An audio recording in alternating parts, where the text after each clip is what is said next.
Hello, I'm Craig Constantine. Welcome. This is the Podcaster Community Show, short conversations that are not just about podcasting because I like to take the scenic route. My guest today is Matthew Word Bain. Welcome, Matthew. Thanks, Craig. I'm glad to be here. I'm delighted that I feel like it was sort of, I said the very first contact, hey, would you like to? And you were like, yes. And you appeared in my schedule. And I'm like, oh, I love serendipity. People who are just like, sure, I'll jump in the pool.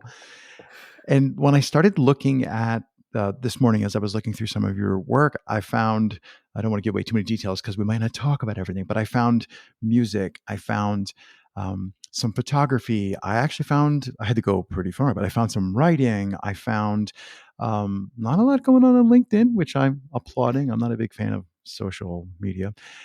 And I'm just wondering, what is it about audio? So, like the idea of podcasts and playing the piano, these are two very different things. But I kind of feel like even your photography, there's something either the photography is related to music and audio, or there's something else that I don't have my finger on yet that is like a through line through these things. So, what is it that maybe ties, like, what's the through line for the different mediums that you're creating in? That's a really wonderful question. And I'm fascinated that you are finding or sensing at least a link between something visual that I do and the notion of just audio. I think that for me, what comes up is the link would be just recording. In this sense of Mm. Yeah, capture. photograph is a right. It's Yeah. like is a recording of a visual recording of a moment and a place. Um, I have I have I identify first and foremost as an artist in Mm. terms of roles or whatever, and just down from there, recording artist. And And now you mean recording as in general, not recording as in an audio recording artist. Well, that's just it. Usually, when we hear the term recording artist, we're talking about Beyonce, or we're talking, and Taylor so Swift, right? and yes, totally, she's a recording artist, and I'm using I'm sort of playing with the word recording there, Mm, in that I'm also a recording artist when I'm foraging for photographs with my camera, mm. and there's something about documentation that I think is where I began with that, like this sense of having or making a record of something. Yeah, I saw a Um, photo. It was like last house standing. I think it was just a picture. I mean, yeah. if people are really artsy, they're like, it's a picture of a house, dude. I'm like, yeah, but but I wondered like why? Why did you capture that? And oh, well, it makes perfect sense because if you're starting from a place of recording, then that would be the kind of image that's your comfy place. Yeah, and it's interesting because I'm that that piece is an example of what's sort of developed as a I don't know if the right term is medium or genre. Maybe it's a genre where a couple of mediums combine. Mm, But I'll take photographs and then I edit them and then I choose the ones that I like the most and I set them in a Scrivener document for one day at a time, mm. for a dailies feed, and then I go through and I'll write a poem from each of the photographs, and so one of those gets published every day. And so it's hard to tell where the process begins, like, because on a certain level the poetry is already present when I'm walking around with my camera. I'm just not thinking about it. Yeah, um, not, I was going to say verbalized, but what I meant was it's not converted to verbs and text and stuff. Before we wander too far, where do you publish those dailies, the imagery and the poetry? Great. I in three places. On my website, which is sacredterrain.com. Also, it appears first on the internet on my Patreon account, which is, Hmm. honestly, I don't know the URL, but search, if you put my full name, Matthew Wordbain, in quotation marks and search for whichever platform it is that I mentioned, you should find You me. should find it. And there's no So hyphen. It's three separate words, three listeners. separate words, yes. And well, let's be clear. So Bain is WORD space BAIN. And That's yes, right. if you type in those two words, Google's like here, it'll take you to Patreon, it'll take you to your website. Cool. But wanted to interrupt you to make sure that got in here. I'm wondering if the like how cognizant you are. I mean, it strikes me as like really cognizant, but I'm wondering in the moment when you're pointing your camera or in the moment when you sit down and you're like, okay, poem, right. Are you thinking about the big picture or are you more of, I like the pointillist metaphor, which is kind of how I think I create is like, I'm not looking at anything. I'm just like sticking a dot on the proverbial canvas. So when you're doing photography or recording an audio piece or a podcast or whatever, how cognizant are you of the big process versus just small process focused? I I mean, the way I want to answer that is both. There's I've been learning a lot about the bihemispherality of the brain, which is to say right brain, left brain, specifically through the work of Dr. Ian McGilchrist. And one of the things he talks about is the coincidence of opposites. And so this is an old concept or principle. It's present throughout alchemy and all these other contexts. But he also talks about it specifically in terms of the right brain and the left brain, and that these two sides of the brain, they're both contributing to language, to everything we do, but they go about processing or dealing with that process in different Mm, ways. And so what you're pointing to is, to me, showing up as, the parts, the points is a left brain phenomenon, the whole picture is a right brain phenomenon. My hope is, my intention is, and my feeling is that they're both present at the same time. mm. It's hard for me to differentiate. I can say, like, yes, right now I'm writing a poem, but I'm also not just dealing with individual words. I'm kind of opening for what wants to happen to find its way through me, essentially. Yes, please. Can we get people in the world to do more of that? I was torn between being distracted by my own process of like, how do I do it? But that makes me wonder if somebody just went, wait, what? Are there particular mediums where that might be easier for someone to try it? Like, I'm guessing that it, each medium would have a leaning. Like, this, I don't know daily, but my guess is that particular mediums have a leaning that they tend to happen more in one side of the brain or the other. I could be completely wrong about that. I'm not artistically trained, and I'm just wondering, like, should we say write poetry or is a better gateway record podcasts? Because I'm thinking, oh, audio. Maybe audio is really good at making people engage with the bigger picture. I'm just wondering, like, are there thoughts you have about which mediums lead to this type of thinking or more readily lead to this type of thinking? I think it's probably really individually dependent in a number of ways. One thing that comes up is that um, in the West, we tend to have been trained in disembodiment Mm, as part of the cultural context, and if we can learn to drop awareness from the head and the like cognition and rational thinking and all of that down into the body, we don't have to let go of thinking. That's what people seem to be afraid of. It's like, what what if are I you talking stop about? Right. thinking? It's like, that's not a problem and it's not going to happen. But if I'm able to drop down into being present within my body, like for instance, while I'm having a conversation with you, then I don't know how to speak to that in terms of right brain, left brain, but in terms of what you're pointing to, I think that um, that can be something that happens in a podcasting context. It can be something that happens, for instance, when I'm taking photographs, I'm walking around, and so I'm that just Yeah. that ambulation Perambulation is a in my mode of body. thinking, right? Right. And I feel, to me, like I'm dancing with the place I'm in and I'm not leading. Right. So I'm not the leading partner in the dance. And so I'm surrendering to what my senses are picking up on in the space. So I don't know how directly that answers your question, but that's what comes up for me. And you can see that, like, different people, some people are really up in their head and they're not going to Mm, leave.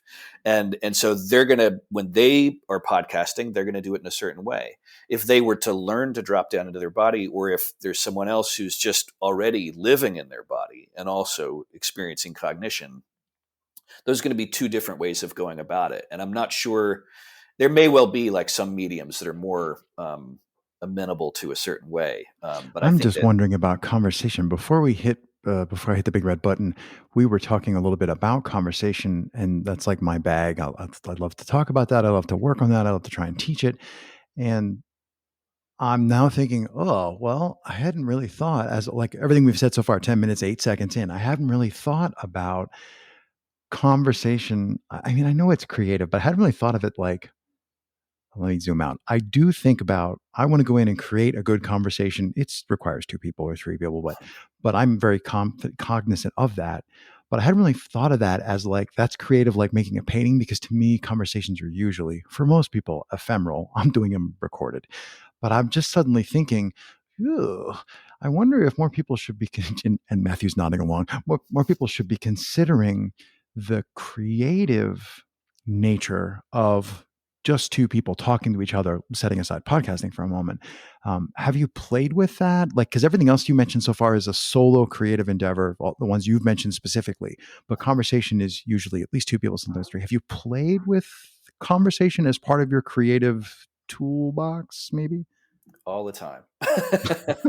So I mean, You got to ask shorter it's a great. questions. Well, you ask really wonderful questions. I mean, you've just homed in on something specific that's appropriate to talk about in a conversation about it. Well, in a podcast that I know is not only about Right. podcasting but also is about podcasting. Adjacent. I always say adjacent, tangential from podcast. I've been for the past 2 years. The pandemic was an opportunity for me to step out of social isolation in a geographical space Mm, into just an enormous amount of new social connection in a virtual space. And so I've developed really significant friendships over the past several years. And I've never been in the same place with any of these people. And right, so right. and that has, of course, happened. Well, maybe not, of course. It's happened on a discourse platform, on several discourse platforms, but also in a lot of time spent on Zoom calls. And so Mm, um, I am very blessed with friends who are game for weekly 2 or 3 hour Zoom calls that are often focused around a particular sort of context. There's a context for each of them, but there's so that's more like a container that can hold a liquid that can slosh around and do what mm, it wants, right? And so um, more recently, one of those contexts has um, sort of given rise to a podcast project that's still in co-ed.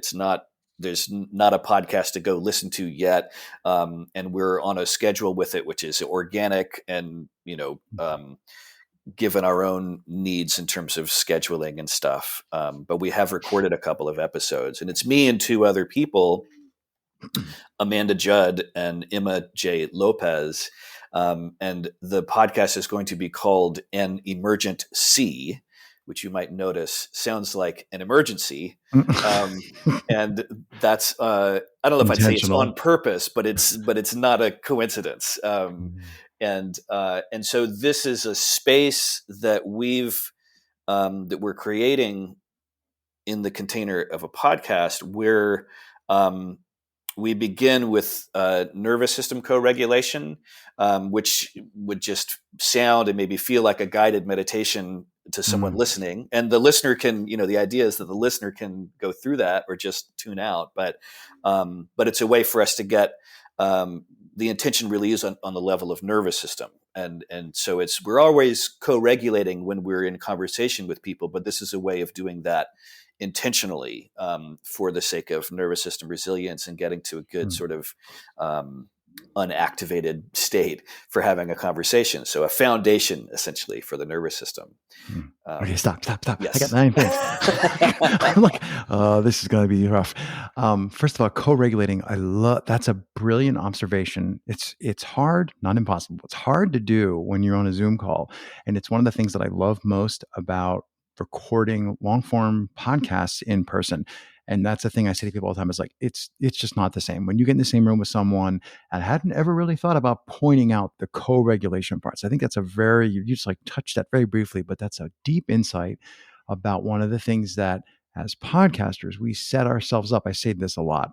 Podcasting over the internet is really hard. And because it's really difficult to co-regulate, even if you didn't know that you should be doing that, then it's even harder. So the co-regulating, I'm glad you touched on that. The other thing that like leapt into my head is if you've ever heard of I believe it's Hugh MacLeod. It's called Gaping Void, GAPINGVOID.com. A brilliant artist. Long story. I believe it's Hugh who talks about things called social objects. And Crash Course is he's talking about, yes, we're sitting and we're having a conversation, but it works much better if we have something to figuratively hold between us and talk about. Like, how about the football game? And then we can have a conversation. We're not necessarily really talking about football. We're not going to discover anything new about football, but it gives the two of us a touch point, something that we can refer to.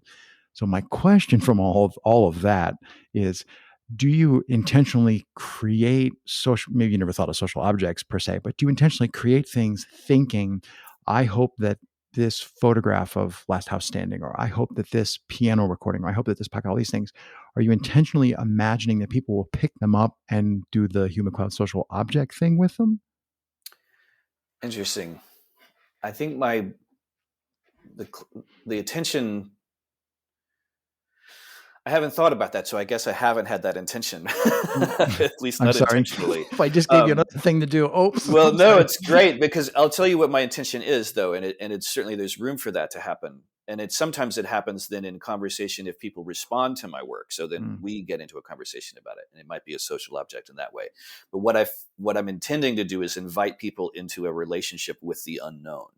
Um, and so that's where I talk about I use Nora Bateson's phrase restoring necessary blur, and that on one level is a reference to stochastic resonance, which is a way in which you can add noise to increase the intelligibility of a low signal, mm. which is paradoxical. I love paradox, and so yeah. Yeah, you like, please hide the patterns that aren't really there, right? That is what you're really Right, doing.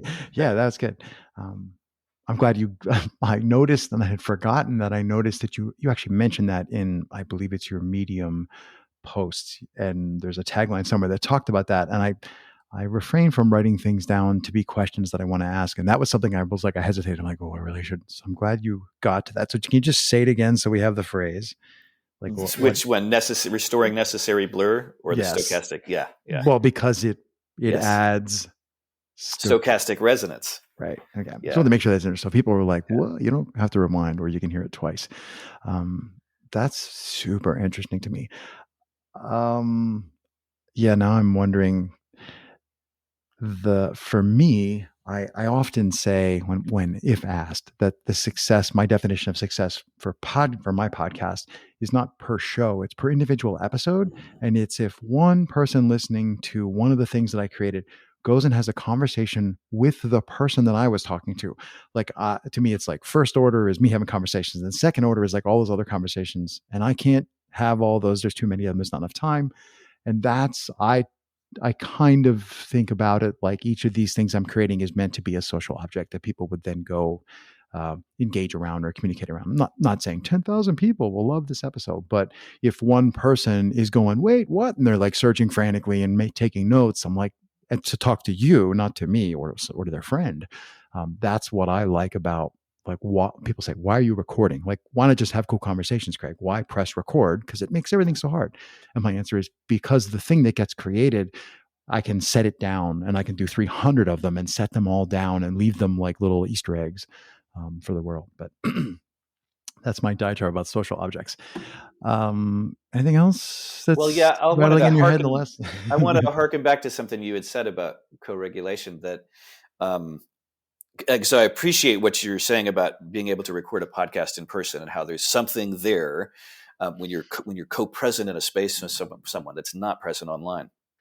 However, in terms of what's actually happening in the body as we're like what the mechanisms of Mm, co-regulation are, um, two really salient aspects of that are the muscles of the inner ear that allow us to understand human speech. It's what, when you hear your name across a crowded room, like that's what's happening. mm, You're attuned through that really precision mechanism of hearing. And but prosody, which is to say the melody of speech, the musical aspects of speech, that is what those are cues of safety when that prosody is present. If you've mm, got a monotone in a high pitch in a loud volume or a low pitch in a loud volume, that's the opposite of prosody, and your nervous system is going to respond to threat. when you encounter that. But a conversation between people who are getting along is going to be prosodic. And likewise on a Zoom call, which in a podcast you're not getting the visual component, but you and I, even though we're just recording audio, can see each other. Right. And so our nervous systems are picking up on reading the striated muscles of the face, the muscles that generate expression. And you're smiling as we talk, we're getting along. And so I'm getting this feedback. That's where the co-regulation is happening. And so then somebody who listens to our conversation is getting the advantage of our seeing each other's faces, even if they're Mm. not, because it's coming through also through the prosody. It's feeding into the prosody. And so my experience with podcasting originally was as a listener for a very long time, starting in probably 2006 or something like that. And through the years, as I started going through healing from trauma and learning about how the nervous system works so that I could have a more resilient nervous system through getting into a relationship with my own nervous system consciously, I have used podcasts as a way to, it's like sort of a positive distraction. I tend to work Mm. alone. And then it's easy if I get triggered, then I can wind up in this perseveration cycle and I need to do something to bring that back. And if I'm listening to someone reading an audiobook, even better, having a conversation in a podcast, I can participate in that relationship, or my nervous system has access to the co-regulation of that Mm. relationship, and I'm able to keep my nervous system as a result stays better regulated. And Right, so which you that's couldn't do one of by the things yourself. Yeah. one of the hidden values of podcasting, I think. I find that super interesting because I often yap about the magic of two people having a conversation, and there's magic in audio. And I think you've touched on and unpacked for me. The beauty of this is it's recorded, so I can listen to. Unpacked for me a couple of like really concrete things that I can think about. How does what I do cause or hamper those particular effects? Brilliant. Matthew, as much as I hate to say it with everybody, I think it's a good place for us to stop today. So thank you very much for taking the time. It was my pleasure. My pleasure as well. Really, really enjoyed it today. Thanks, Craig.